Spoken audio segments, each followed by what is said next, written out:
Welcome to Chuck Show. He's about to show you how to grow. Welcome to Chuck Show. He's about to show you how to grow. Welcome to Chuck Show. He's about to show you how to grow. Welcome to Chuck Show. He's about to show you how to grow. How to grow.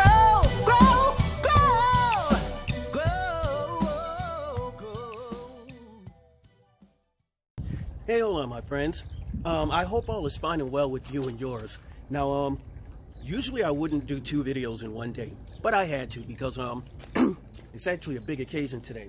You guys remember this cabbage, the one giant cabbage that we planted a while ago? We actually started this from seed, and it was in a test. We said we were going to grow one, and the aquaponics rig, we were going to grow another one, and the horizontal hydroponics rig that you can see back there, and yet another one in a tray system that you can see down there. Now, during that video, I also told you, amazing folks, I said there are a couple of ways that you can tell when it's time to harvest your cabbage. It's not necessarily by the size. Generally speaking, you can harvest that cabbage at any size, but here's a couple of things you want to look forward to, and you kind of want to prevent. You want to kind of prevent them from happening to your cabbage. Now, although cabbages do come in a variety of sizes, and they do actually happen to come in a couple of colors, a variety of colors, there are some similarities, and one of those similarities are when it's time to pick them. A couple of things you want to make sure of about your cabbage before you do harvest them. You want to make sure that the outer leaves are firm and closed. You see, this one isn't really yet. And you want to make sure that there's not much give when you squeeze it to the touch. Another thing that you also want to make sure of is that you don't see any real major cracking on any of these leaves on the outside. So this one actually has a while to go, so I can just let this keep growing. Now, the method and technique of sustainable gardening that you choose to use will determine and have a huge factor in determining the size of your cabbage. For instance, this is a hydroponics flood and drain fabric pot hybrid system. And this had a cabbage which is the same size, the same age, and same size as the heads of cabbage over there. This one is reasonably and noticeably smaller. And that's for a variety of reasons. One of the reasons being mostly cabbage likes to have a steady source of water, and this one having a limited amount of resources to the water and actually uses of the water because it is on a time setting. It's kind of limited the size that this cabbage is going to get. So one thing that I would recommend, well, not that I would recommend, but one change that I would make immediately is if I wanted to do hydroponics cabbage like this, I'd probably do it in a single DWC, deep water culture bucket system. I bet you my results would be a lot better then. Now, I always recommend that you guys take a look at the other videos that we made past, because you'll see that in this horizontal hydroponics gutter system, we actually had a cabbage growing in a similar system, and it overran a whole system. As you see, we have, I think it's 7 plants, 1, 2, 3, 4, 5, 6, 7 plants in the ports now. That one hydroponics head of cabbage that we had growing here, which was a reasonable good size head of cabbage, but it actually took up 3 or 4 spots of these ports. So although you could grow cabbage this way, it's not really economic wise, and it's not really space efficient. Pardon me, I will not delete that and do it over. It's not really space efficient, but it is possible. So once again, if I was going to do it hydroponically, I would probably do it in a DWC, deep water culture bucket system, just like our good old stir-fry raw broccolini plant, which is still producing. Can you guys believe this? Space is also a huge factor when it comes to the size of your cabbage plant. For instance, this one cabbage plant right here, which is about 2 feet in diameter, is the same age as this small one right here, because of access to light and because this one is crowded in by the larger cabbage plants around it. So I didn't really take much time in figuring out and planning out how much space I was going to give the cabbage plants over here. But once again, this isn't a practice or an exercise in perfection. It's an exercise in experience, and I love experience in the gardens. But there's something special about today. You see this one cabbage plant right here? We really have to get this guy out the way. There's some inner cracking we can see on the leaves right there, so it's time to harvest this guy. So what I'm going to do is get this set up, and we're going to do this so that you guys can experience this moment with me. You excited? Me too. Let's get going.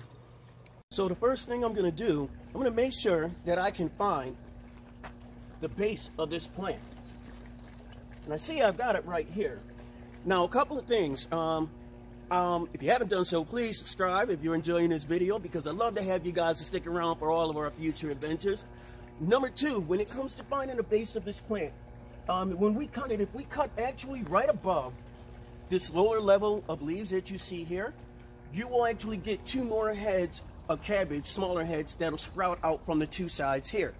Now, that's interesting because once those get to about a little bit larger than fist size, you harvest those and you cut right above that base again, and you'll get 4 smaller heads of cabbage. So if you really are constrained with time, pardon me, not with time, but with space, you can get a lot out of 1 head of cabbage. So I'm going to go ahead and get those loppers. Let's get that cut. Give me a second.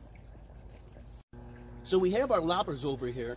What I'm going to do is I'm going to go ahead and remove these larger outer leaves towards the base, because I am just going to remove this whole plant from this spot.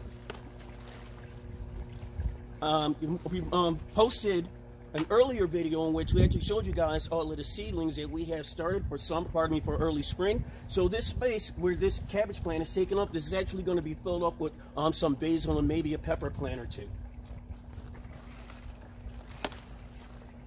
There we go. Another thing, these leaves are not going to be wasted. The outer leaves that I'm ripping off, these are great for the chickens. I'm just going to tear them up, rip them up, and let the chickens go at it, and the chickens are going to enjoy it. So here we are. We got our lopper situated. We'll give this a quick little snap. There we go. Just going to lift this whole plant up at once so we can see what we got. And I don't know if you guys can get a really good view. How cool is this, man? Straight up aquaponics cabbage. Now, I'm going to show you guys the space that it was taking up. Give me 1 second. Oh my God, how awesome is this? Okay, comparison number 1. Here's our cabbage. This is your standard size stool. So let's just, boom, give that a little look-see right there. I'm not even kidding with you guys. I am so darn enthused. I am so flippin' happy to share this moment with you. What I'm going to do is I'm going to actually set this gimbal down for a second. Oh, man. Actually, no, I'm not. I'm just going to keep circling this cabbage, this gigantic, beautiful cabbage.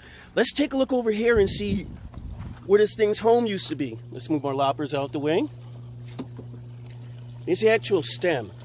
There's the base to this cabbage plant right here. Now, this is not, trust me, what you see me pull up is not going to be the entire root base for this cabbage plant, because I'm going to have to do some cleaning up under there. But in real time, you see what I get to pull up. You see what I pulled up. And let's see if I give it a turn. Let's see if we have anyone that's active and running around in there. I don't see them. I don't really want to shake them or bother them. But usually you see a bunch of worms in there. But yeah, they're in there. They're in there. But so yeah, I'd actually move this out the way. I'd move these rocks out the way. I'd let this sit for a little bit. I'd give this a good clean. I'd probably move these older, probably like the next 6 inches or so, lava rocks out the way. Remove them, let them dry out. Give them a good cleaning with the UVC light. And then I just replace them with fresher lava rocks. And let's just keep the cycle continuing. But now this entire piece of real estate right here is going to be set up and ready and prepared for its new residents, which are going to be the basil plants, and I can't wait. Now let's get back over here to this cabbage. Let's get these leaves cleaned up and let's get this thing weighed. Let's go.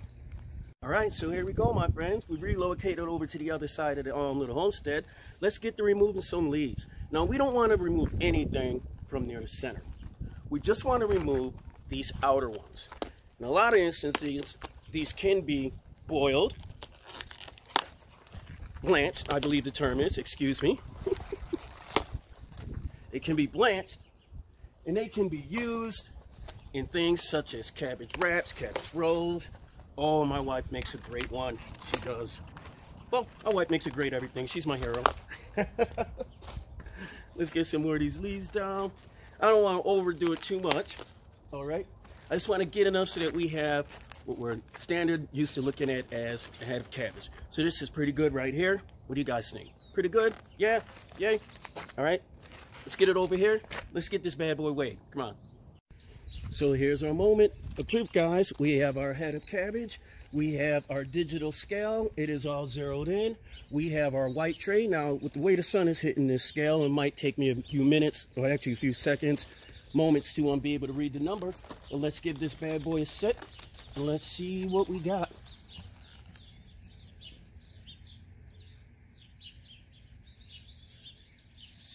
We are at 7 pounds, 2 ounces. That is 7 pounds, 2 ounces, my friends. Our aquaponics cabbage is coming and weighing in at 7 pounds, 2 ounces. That is not too bad whatsoever. Holy cow, can you guys believe that? How awesome is that?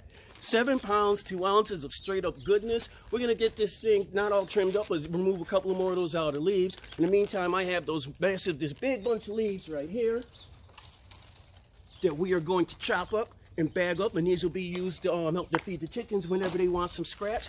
If it's nutritious for us, it's nutritious for the birds. I hope you guys enjoyed this experience. I don't know, stay tuned, man. The next time that we grow another monster, hey, guess what? I'll be able to share it with you on video. In the meantime, plant that first seed, and together we grow. Peace and blessings, my friends.